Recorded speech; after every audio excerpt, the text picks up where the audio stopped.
In this video, we're going to be unboxing the Rain 5G router. So, it was last year when I actually made this video. I just didn't get around to posting it.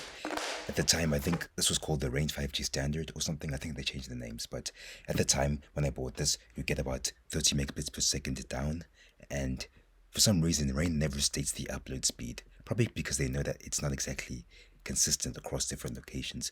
I actually did a review of this exact 5G plan, and if you watch that video, you'll know my experience with the whole thing. So I recommend you go watch that afterwards. But you can see this is the sort of package that your SIM card comes in, and then of course I have the router, which I'm gonna show just now. It's made by Huawei, and then it also has like a label. It says Rain 5G on there as well, which is interesting. Now, one odd thing compared to before this one, you actually had a Telkom 4G one, and you actually get to like keep the router. But with this case, like for Rain, whenever you cancel the plan, you actually have to return the router. The 4G plan doesn't come with the router, but the 5G ones do. So when you cancel the plan, you have to like give it back. So it's not like you just get it after your contract or whatever. So then in the box you also have the power cable, and unfortunately, unlike those Huawei routers that they give you with like Telkom 4G, this one does not actually come with a battery.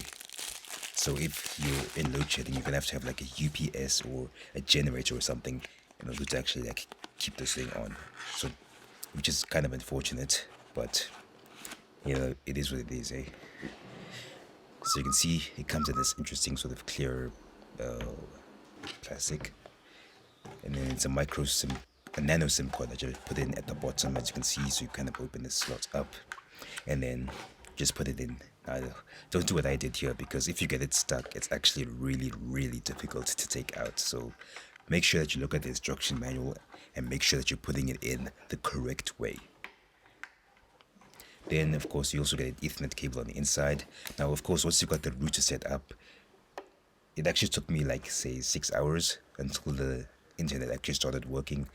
Received the package at about 12 and set it up, and then at like 6 it was started working. It was kind of the same with the 4G. So of course, to set up the router, you have to like add your Wi-Fi name, the Wi-Fi password, and also the password to log into the, I don't know what they call it, but the sort of admin page where you can change all the settings.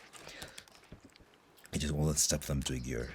But you can also use the Huawei AI Life app to set it up, and that's just like an easier way to do it.